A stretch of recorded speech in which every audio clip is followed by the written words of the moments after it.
لله الحمد الله أكبر الله أكبر الله أكبر لا إله إلا الله।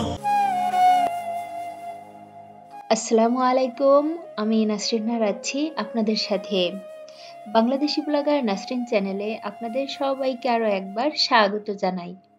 কাছে এবং দূরে যে যেখান থেকে আমার এই ভিডিওটি দেখছেন, আশা করছি আল্লাহর অশেষ রহমতে আপনারা সবাই ভালো আছেন। আলহামদুলিল্লাহ, আমরাও ভালো আছি। এটা হচ্ছে ঈদের আগের দিনের ভিডিও।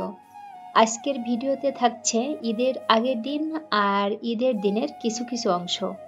আশা করছি আমার আজকের ভিডিওটিও আপনাদের কাছে ভালো লাগবে বরাবরের মতো। গাছের যত্ন প্রতিদিনই করতে হয়, আর আমরা যেহেতু কয়েকদিনের জন্য গ্রামে যাচ্ছি, বাসায় থাকছি না, যার কারণে আমার প্রথম কাজ হচ্ছে গাছগুলাকে একটু যত্ন করে রেখে যাওয়া। যে গাছগুলায় পানি নাই ওগুলাতে একটু পানি দেওয়া, যেগুলা পানিতে দেওয়া ছিল ওইগুলার পানি চেঞ্জ করা।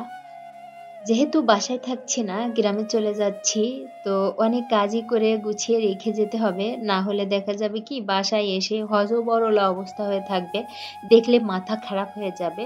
তো সকাল থেকে এইসব কাজেই অনেকটা ব্যস্ত সময় পার করছি। গাছের পানি চেঞ্জ করে রাখতে এসে দেখি ট্রে আর টি টেবিলের উপরে বেশ ভালোই ময়লা জমে আছে। তো এখন এটাকে একটু মুছে নিচ্ছি। আজকের কাজ আমি একটু বিক্ষিপ্তভাবে করছি, যখন যেটা চোখে পড়ছে সেটাই করে নিচ্ছি। যেহেতু একটু তাড়াহুড়োর মধ্যে আছি, যার কারণে কাজগুলা ওইভাবে গুছিয়ে যেটা ধরছি সেটা শেষ করতে পারছি না। তো যখন যেটা চোখের সামনে দেখছি তখন সেটাই একটু একটু করে গুছিয়ে নিচ্ছি।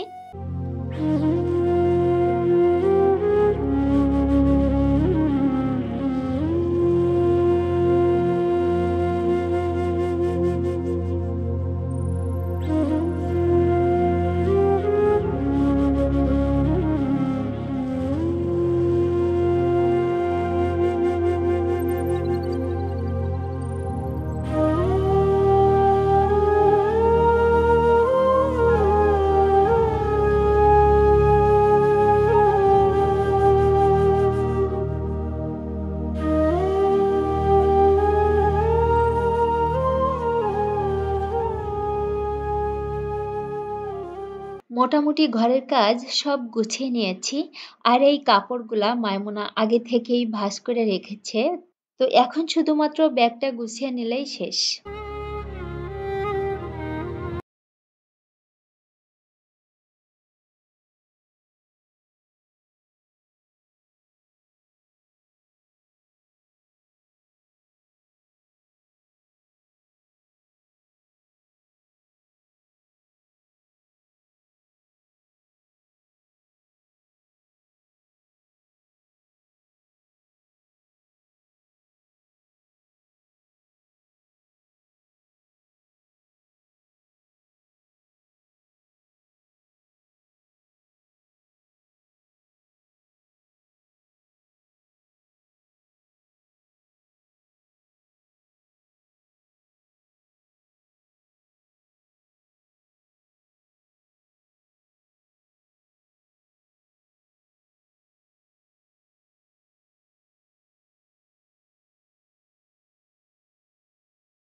আকাশটা কালো মেঘে ঢেকে আছে, চারিদিকটা একেবারে অন্ধকার হয়ে আসছে।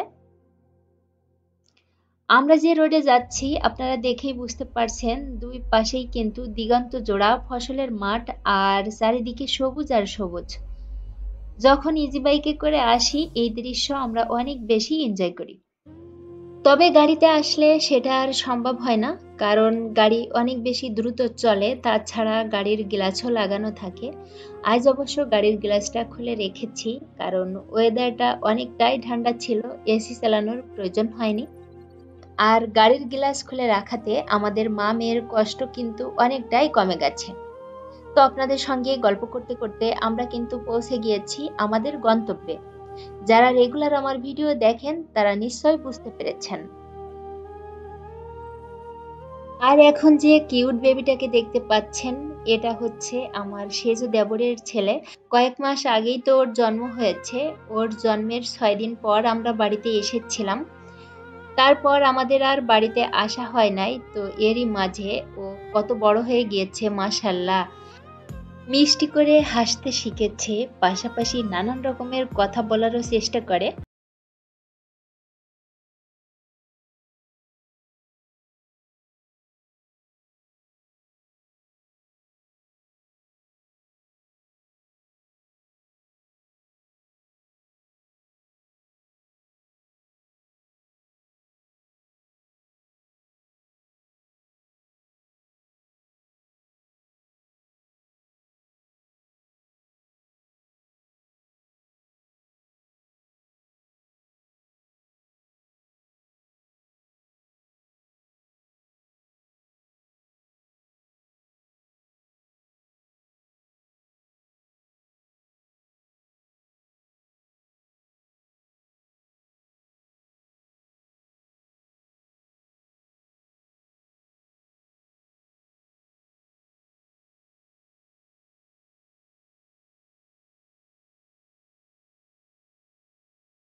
এদিকে বাচ্চারা ঈদের ড্রেস পরে রেডি হয়ে নিয়েছে, ওরা একটু ঘুরতে যাবে।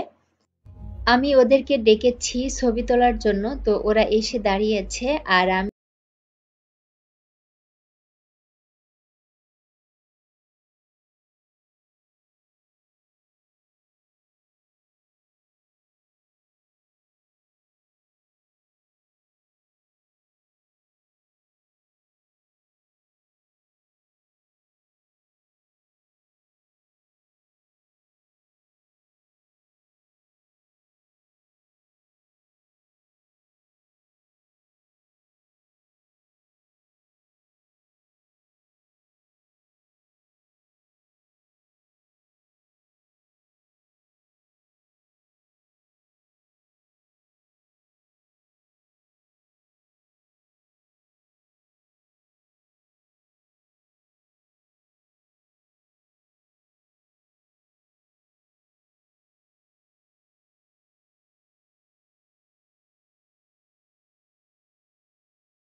মাংসটা রান্না করা হয়ে গিয়েছে আর কালারটা মাশাআল্লাহ অনেক সুন্দর হয়েছে, খেতেও অনেক মজার ছিল। আমি দেখেছি কোরবানির প্রথম মাংসটা রান্না করলে যেমন টেস্ট হয়, পরবর্তীতে রান্না করলে আর ওই টেস্টটা পাওয়া যায় না। তাছাড়া সজীব অনেক ভালো রান্না করে। যাই হোক, দুপুরে খাওয়া দাওয়া করে নিয়েছি আর আমার শ্বশুরবাড়িতে দুপুরবেলা শুধুমাত্র কোরবানির মাংসটাই রান্না করা হয় আর ভাতের সঙ্গে ওই মাংসটাই খাওয়া হয়। তো খাওয়া দাওয়া করার পর এই তো সোনা বাচ্চাটাকে নিয়ে বসে আছি। আর এই অল্প সময়ের মধ্যে ও আমাকে এত চিনেছে যে আমার কোল থেকে ওর মায়ের কোলেও যেতে চাইছে না।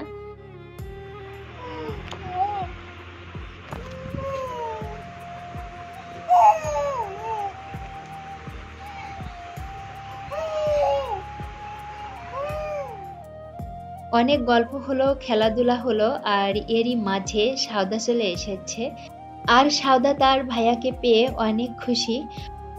ও খুব করে চায় একটু কোলে নিবে, তবে ও কোলে নিতে পারে না। আর এখন সব বাচ্চারা মিলে ওর কাকুমনির সঙ্গে ঘুরতে যাচ্ছে। ওরা এখানে আছে 5 ভাই বোন। তো একটা বাইকের উপরে 5 ভাই বোন চেপে বসেছে। আমার তো ভয় লাগছে, না জানি পড়ে যায়, তবে